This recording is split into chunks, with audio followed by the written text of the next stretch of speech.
नमस्कार दोस्तों। कभी आदित्यनाथ कहता है कि पीओके हमारा होगा। चलिए, बहुत अच्छी बात है। कभी रक्षा मंत्री राजनाथ सिंह कहते हैं अब पीओके हमारा हो जाएगा, और ये दोनों लोकसभा चुनाव पहले कह रहे थे। अब चुनाव जीतने के बाद, सरकार बनाने के बाद, इसके बाद कोई कब्जा लेने नहीं जा रहा है। इसके बाद नहीं कह रहा है कि हां, वो अखंड भारत कहां गया, उस पर आज बात नहीं हो रही है। आज तो कहीं घुसपैठिया पे बात हो रही है, कहीं और दूसरी चीजों बात हो रही है, कहीं धर्म युद्ध की बात हो रही है, कहीं जिहाद की बात हो रही है, कहीं दूसरी बातें हो रही हैं। मुद्दे की बात ही नहीं।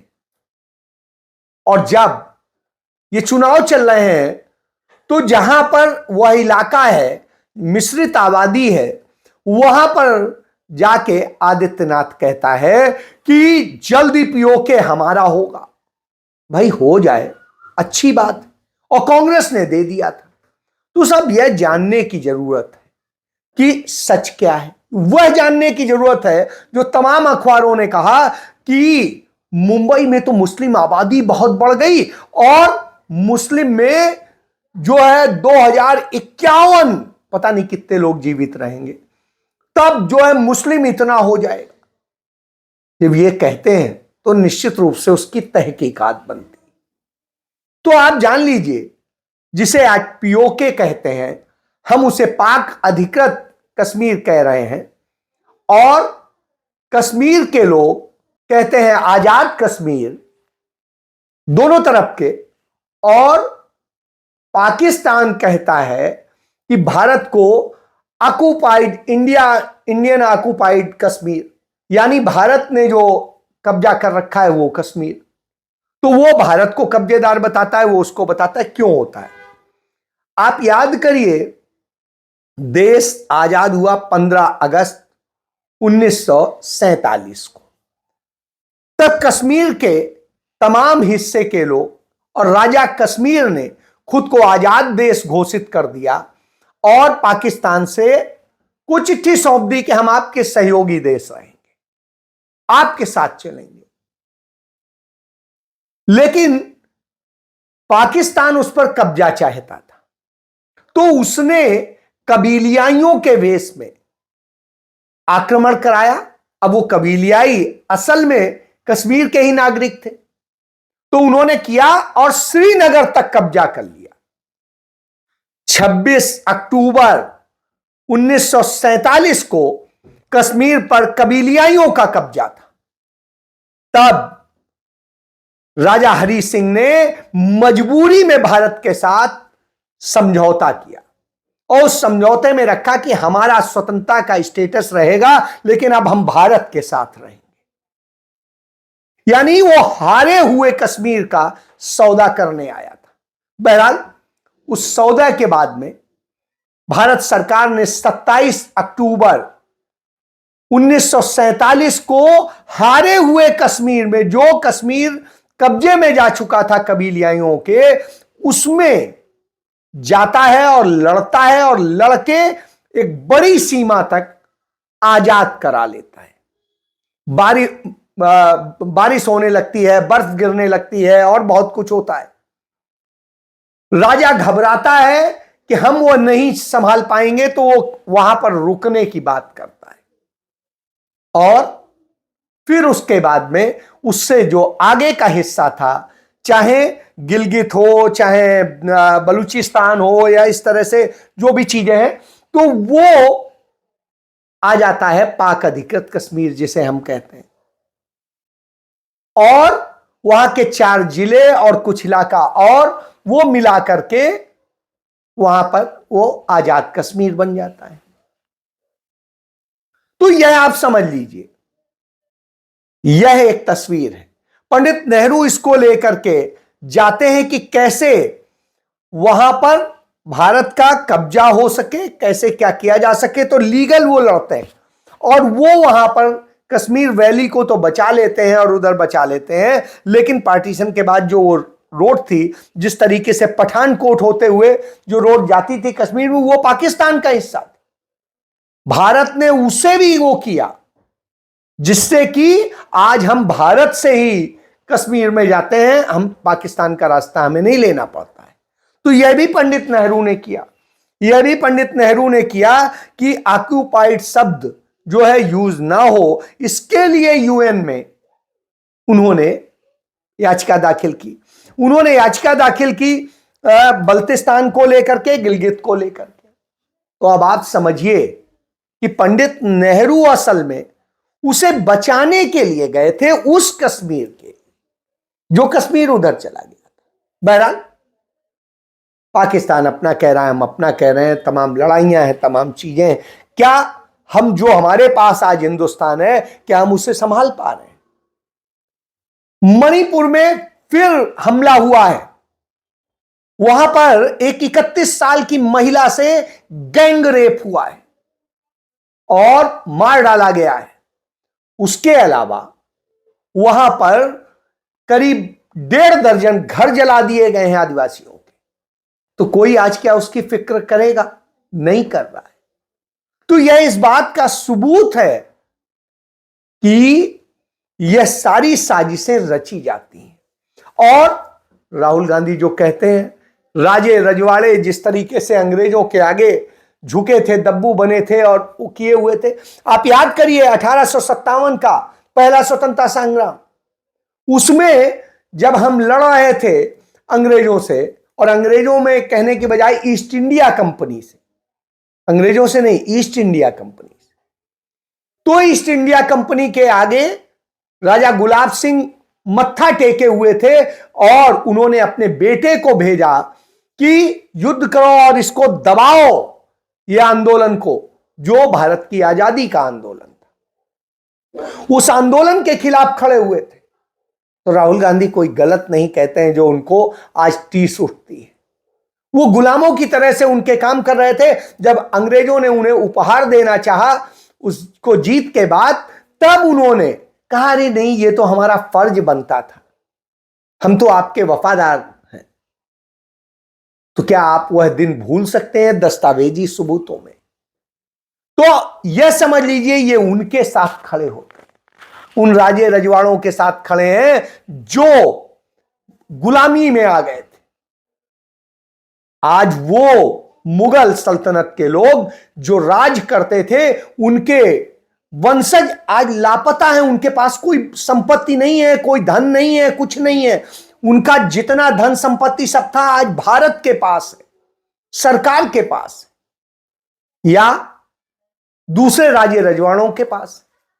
लेकिन वही राणा प्रताप जो एक बहादुर सिपाही थे, वो राणा प्रताप के वंशजों के पास लग्जरी होटल्स हैं, तमाम संपत्तियां क्यों हैं? राणा प्रताप के बाद उनके बेटे उदय ने मुगल सल्तनत के आगे सरेंडर कर दिया था और उसके बाद उनके मनसबदार बन गए थे। उस एवज में उन्हें तमाम संपत्तियां मिल गई, तमाम सारा राजपाट मिल गया। और यही बूते हैं कि आज उनके पास संपत्तियां हैं, उनके पास कुछ नहीं। तो यह इस बात का सबूत है कि मुगल भारत से कुछ लेके नहीं गए, उन्होंने दिया और सिर्फ दिया। और उन्हें जो दिया वो इन्हीं राजपूत राजाओं ने दिया जिनकी बात राहुल गांधी करते हैं कि अपनी बेटियां भी दी, अपनी तमाम वफादारी भी दी। तो यह इस बात का सबूत है, रोटी बेटी का उन्होंने रिश्ता रखा। तो ये लोग जो ये बोल रहे हैं, इन्हें अपने इतिहास को खंगालना चाहिए। चलिए अब आ जाता हूं मुंबई पे। मुंबई बनाने वाले कौन है? मुंबई को खोजा किसने? जो आज मुंबई है, कभी बॉम्बे था, कभी कुछ और था। तो यह मछुआरों और आदिवासियों का इलाका होता था, जहां पर बस चंद से मछुआरे और आदिवासी होते थे, वीरान पड़ा हुआ था। उसे मुस्लिम्स ने खोजा, उसे पुर्तगालियों ने उस पर काम किया, उस पर पारसियों ने खोजा। तो पारसी और मुसलमानों का उसमें योगदान है, सबसे ज्यादा मुस्लिम्स का योगदान है, बोहरा मुसलमानों का योगदान है। उन्होंने यह खोजा और खोजने के बाद में धीरे धीरे डेवलप किया। जब पारसी आए पारस की खाड़ी से और उस इलाकों से, तो वो आए, यहूदी आए, फिर इसके बाद ईसाई आए। तो जब वो आए तो वो और डेवलप हुआ, और उसके बाद जब वो डेवलप हुआ तब एक केंद्र बना, जब आए और वो एक समुद्री रास्ता बना, उस समय फिर मराठा और दूसरे लोग भी आए। तमाम जो आज महाराष्ट्र है, तब महाराष्ट्र नहीं होता था, तो उधर के लोग जो है मराठा राज के लोग भी वहां आए और दूसरी जगह के भी, तब यह हुआ। तो यानी वहां हिंदू आबादी बाद में आई है, पहले यह लोग थे, या तो आदिवासी थे, उसके बाद मुस्लिम थे, फिर पारसी और ईसाई आए, फिर हिंदू आए। तो यह एक सच है। इसके बाद जो ये Tata social science institute of social sciences है, इसकी जो रिपोर्ट है, ये रिपोर्ट किसने बनाई है? वहां पढ़ने वाले, वहां रिसर्च करने वाले उन लड़कों ने जो आरएसएस से जुड़े हुए, उन्होंने ये बनाई और कहा इतने में ऐसे होगा, ये होगा। और वो 1951 की आबादी से या 1931 और 41 की आबादी से जिक्र नहीं करते हैं, वो जिक्र करते हैं कब से? 1961 की आबादी से। यदि इसका जिक्र करेंगे तो 1921 याद आएगा, जब प्रिंस ऑफ वेल्स आए थे और वहां सांप्रदायिक दंगा हुआ था जिसमें हिंदू मुस्लिम एक साथ थे, और उन्होंने ईसाइयों और पारसियों और यहूदियों के खिलाफ हमला किया था, क्योंकि वो अंग्रेजों के साथ खड़े थे और हिंदू मुस्लिम राष्ट्रवादियों के साथ, देश की आजादी की लड़ाई लड़ने वालों के साथ। तो वह वक्त था, उस समय हिंदू और मुस्लिम जो थे मिलके मजबूत होते थे, क्योंकि दोनों की आबादी बहुत अच्छी थी। और यह एक सत्य है, इस सत्य को खा जाते हैं। देश का जब बंटवारा हुआ तो मुस्लिम्स बहुत सारे चले गए, इसलिए वहां आबादी कम हुई। और फिर धीरे धीरे जब 1961 आते आते और मुसलमान जो है काम धंधे के सिलसिले में दूसरे और अरब देशों में गए, जो डेवलप हुए, जैसे दुबई डेवलप हुआ और दूसरे डेवलप हुए, वो जाकर के डेवलप करने में मुंबई के मुसलमानों का सबसे बड़ा योगदान है। उसके बाद हिंदू गया है वहां मुनाफा करने, नौकरी करने और दूसरे काम के लिए। तो मुंबई वास्तव में उनका था। तो इसलिए झूठ मत प्रसारित करिए, ये जो आप आंकड़े और बना के नफरत फैलाते हैं, ये मत करिए। तो यह एक सत्य है, यह एक सत्य है कि जिस तरीके से नफरत का खेल खेल रहे हैं देवेंद्र फडणवीस, और इसे धर्म युद्ध बता रहे हैं कि वोट जिहाद के आगे धर्म युद्ध है, ये धर्म युद्ध नहीं है, ये आपका सत्ता युद्ध है। आप सत्ता पाने के लिए कुछ भी करने को तैयार। नरेंद्र मोदी लगातार झूठ बोल रहे हैं, लगातार जिस तरीके से नफरत फैलाने का काम कर रहे हैं, कटोगे बटोगे, एक रहो, सेफ रहो। तो साहब, एक तो पूरे देश को रहना चाहिए। जब पूरा देश एक होगा तो सेफ भी रहेगा। और जब ऐसा नहीं होता है तो क्या होता है? अब जो चीन है एक तरफ समझौते की बात करता है, दूसरी तरफ भारत के 16 इलाकों का अरुणाचल प्रदेश में वो नाम बदल के अपने हिसाब से कर देता है और नक्शे में दूसरी चीज दिखा देता है। यही तो खेल हो रहा है सालों साल। और इसी तरीके से वो हमारी जमीन दाबने का काम करता है। तो जिस चीन को श्रीमती इंदिरा गांधी ने हराने के बाद में इस हैसियत पे ला दिया था, राजीव गांधी ने इस हैसियत पे ला दिया था कि वो हमारे आगे हाथ जोड़े खड़ा था, आज वही चीन हमारे ऊपर हावी है और समस्या बन गया है। लेकिन नरेंद्र मोदी तो उससे गलवहियां डालेंगे, क्योंकि धंधा अदानी का चलता है। अदानी का धंधा चलाने के लिए न जाने क्या क्या करते हैं, देश से भी खिलवाड़, देश के बाहर भी खिलवाड़। और झूठ बोलने का आप देखते ही हैं कि किस तरीके से कि राहुल गांधी यदि संविधान की किताब दिखाते हैं, वो लाल कलर से होती है उसमें, तो उसे नक्शा अर्बन नक्सल बता देते हैं। लेकिन जब नरेंद्र मोदी वही सेम किताब 2017 में रामनाथ कोविंद को सौंपते हैं, तब क्या था? तो यह बता रहा है कि असल में ये झूठ और नफरत के बूते हैं और ये यही करते हैं, लेकिन हम नहीं समझते हैं और हम उसमें बट जाते हैं और हम अपना नुकसान कर लेते हैं। तो बांटने काटने का काम भारतीय जनता पार्टी करती है, रेप करने का काम भारतीय जनता पार्टी करती है। हमने देखा है कि कैसे जो आदित्यनाथ कहता था, तो वो सारे रेपिस्ट किसके थे? सब बीजेपी के थे। जो कहते हैं कि सपाई आए बिटिया डरी, तो सपाई से बिटिया नहीं डरी, बिटिया अब डर रही है, क्योंकि रेप करने वाले सारे आपके हैं। चाहे आप कुलदीप सेंगर की बात करें, चिन्मयानंद की बात करें, आप अपने मिर्जापुर के विधायक की बात करें, आप दूसरे और की बात करें, तो सारे बलात्कारी, सेक्स रैकेट चलाने वाले सारे सब भाजपा के होते हैं। और जो आप पीओके लेने जाते हैं तो वो लाने की आपकी हिम्मत नहीं दिखती है। यदि है हिम्मत, आपकी सेना इतनी बड़ी है, सब कुछ है, तब तो इतनी मजबूत नहीं थी। आज है, आप भेजिए और कब्जा कीजिए, लीजिए अपना कब्जा।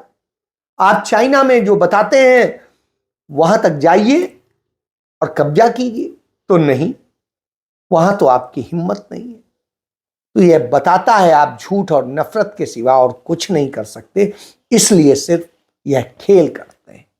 और यह खेल आपका हर वह व्यक्ति जो पढ़ता है असल में वो एक्सपोज कर देता है, और जो कथित रूप से पढ़ा हुआ है उसे कुछ पता ही नहीं होता है, क्योंकि वो पढ़ता ही नहीं है। सच को पढ़ना पड़ेगा, जानना पड़ेगा, व्हाट्सएप से नहीं आएगा, यह समझ लीजिए। जय